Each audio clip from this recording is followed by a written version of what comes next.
Olá, pessoal!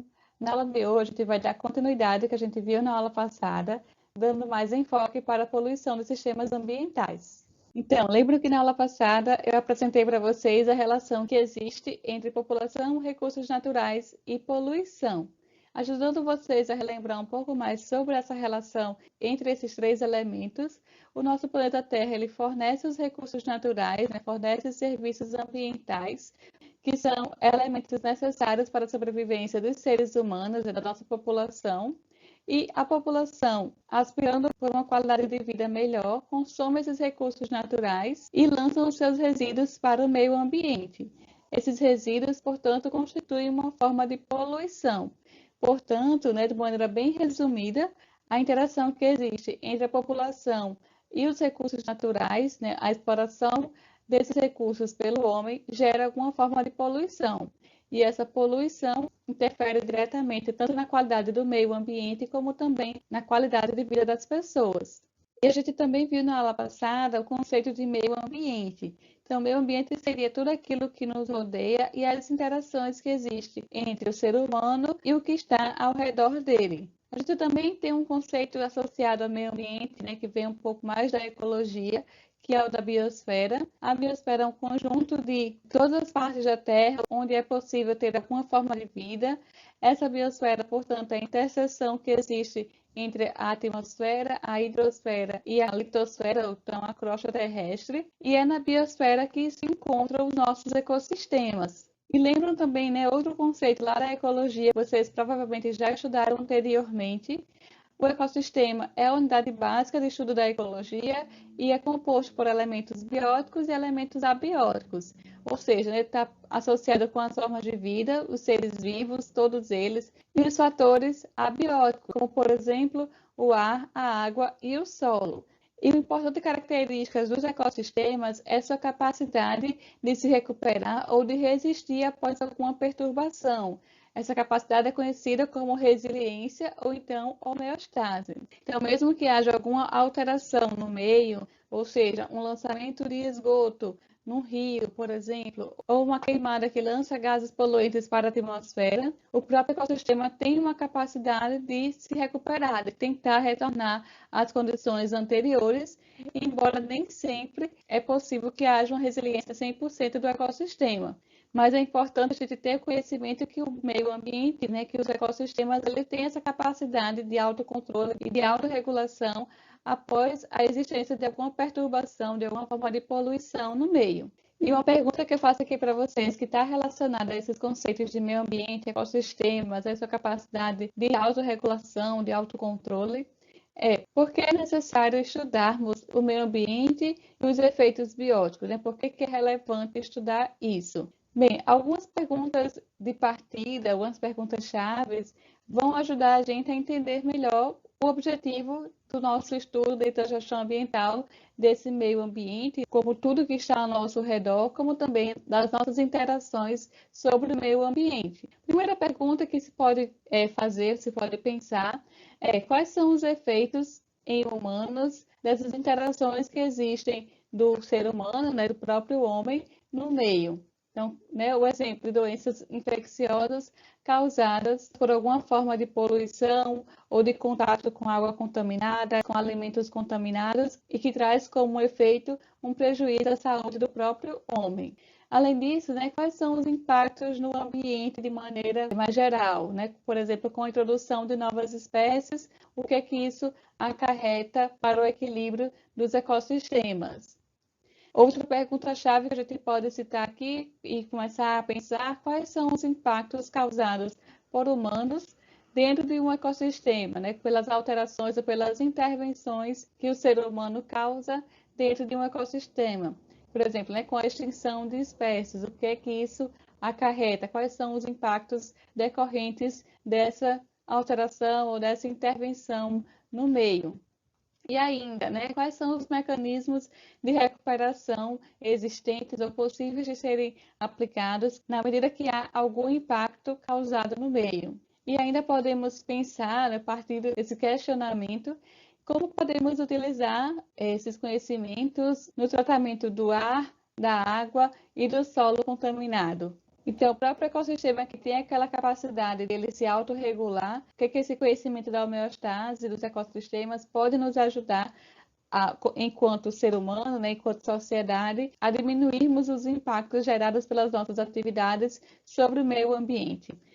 Então, essas perguntas, elas são direcionadoras e como é que a gente pode atuar ou como podemos agir para mitigar os impactos de poluição causados pelas nossas atividades humanas. E se a gente for somar, né, as ações antropogênicas junto com o crescimento populacional, né, mais pessoas habitando a Terra, com mais intervenções sobre o meio ambiente e sobre os ecossistemas e com maior exploração dos recursos naturais, já vem se percebendo que a junção desses elementos acarreta em alguma forma de poluição daquelas alterações indesejáveis no meio.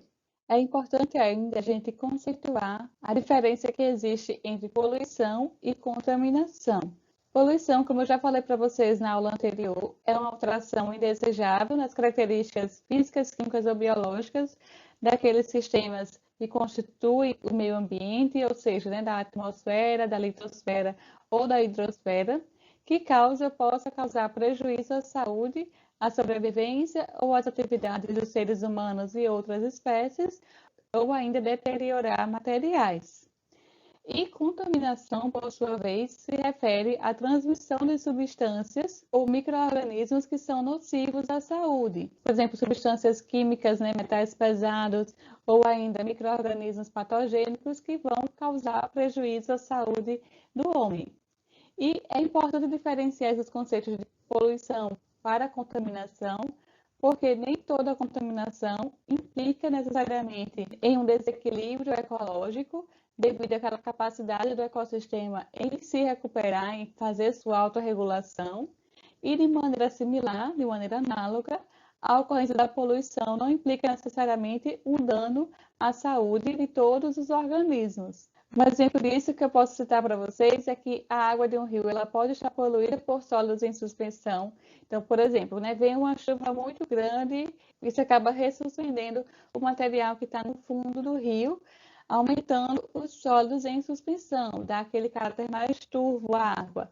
Ocorreu ali uma alteração indesejável nas características físicas daquele rio, mas a água ela pode não estar contaminada, né? Ser apenas material em suspensão do sedimento do leito do rio.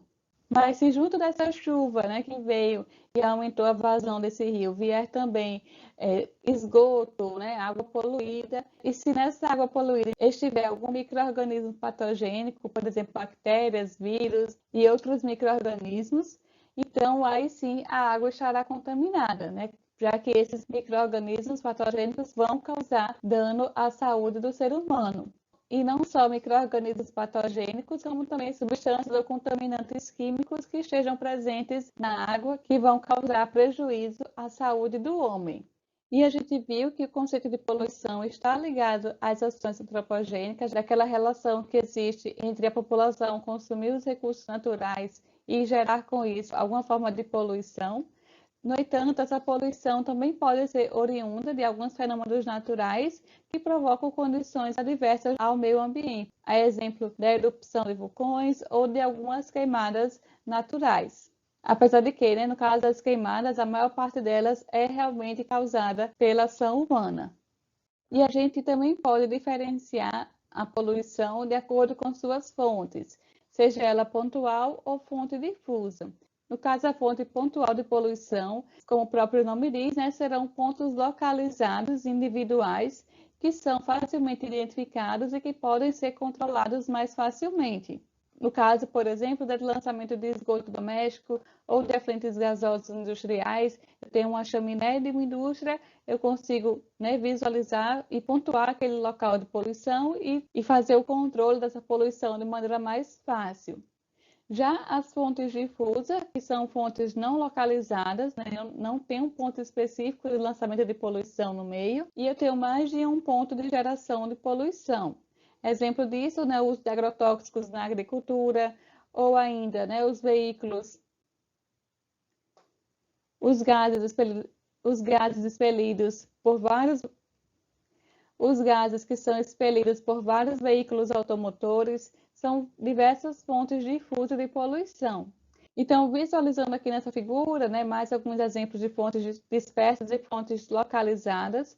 As fontes localizadas seriam aqueles casos, né, de indústrias ou do lançamento de esgoto, de uma estação de tratamento de esgoto, tem uma tubulação, um emissário final de esgoto tratado, que lança aquele esgoto de maneira pontual no corpo hídrico ou então no solo. Já as fontes dispersas, elas estão espalhadas, como o próprio nome diz, né, dispersas no meio, e são mais difíceis de quantificar e controlar. Não é impossível, mas é mais complicado.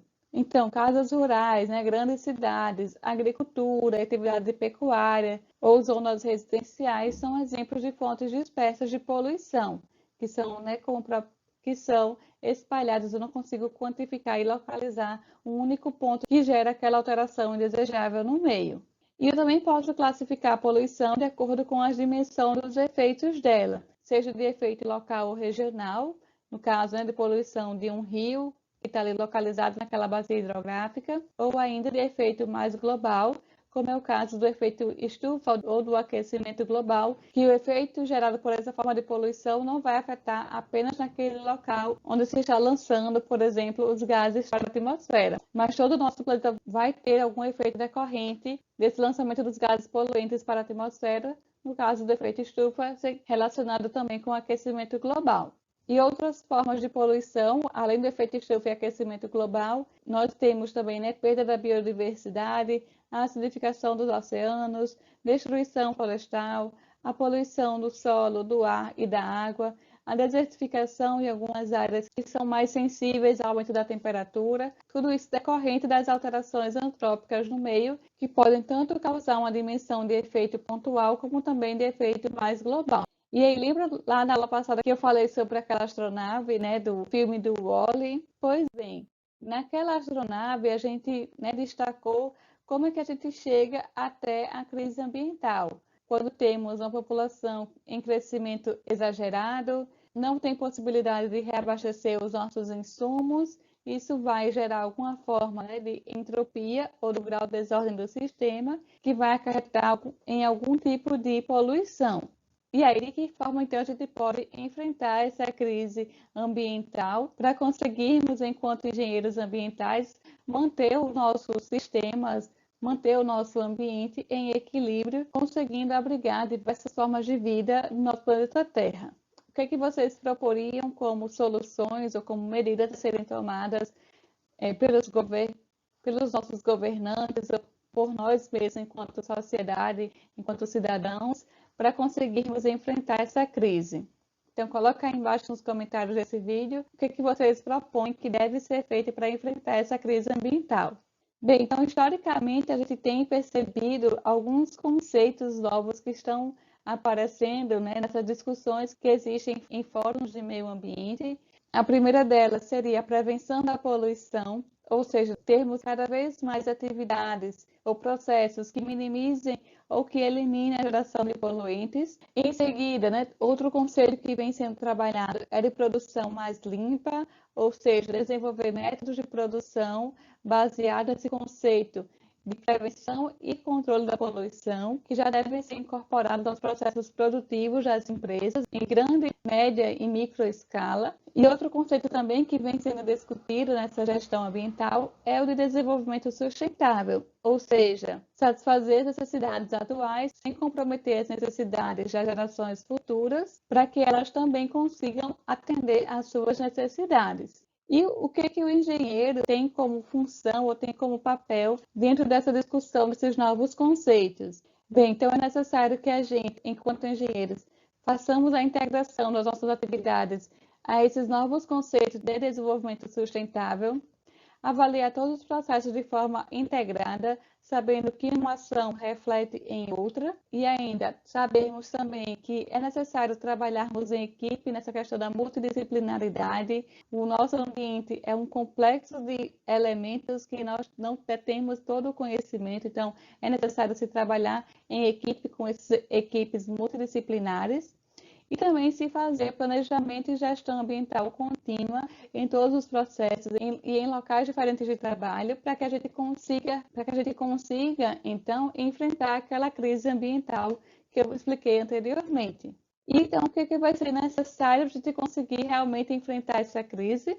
É conhecer os mecanismos básicos e funcionamento dos ecossistemas. Muitas tecnologias hoje elas são desenvolvidas baseado já no processo natural dos nossos ecossistemas e como que o ecossistema em si consegue se recuperar, consegue se regenerar, e ter esse conhecimento auxilia ao engenheiro a propor novos métodos e novas práticas para conseguir acelerar esse processo de autorregulação dos ecossistemas, conhecer as relações existentes entre as atividades humanas e o meio ambiente, aprender com as lições do passado e também ser capaz de promover mudanças, propondo então novas técnicas ou novos métodos para conseguirmos não mais repetir o que erramos no passado, melhorar os processos produtivos para conseguirmos vencer a crise ambiental que está presente nos dias de hoje.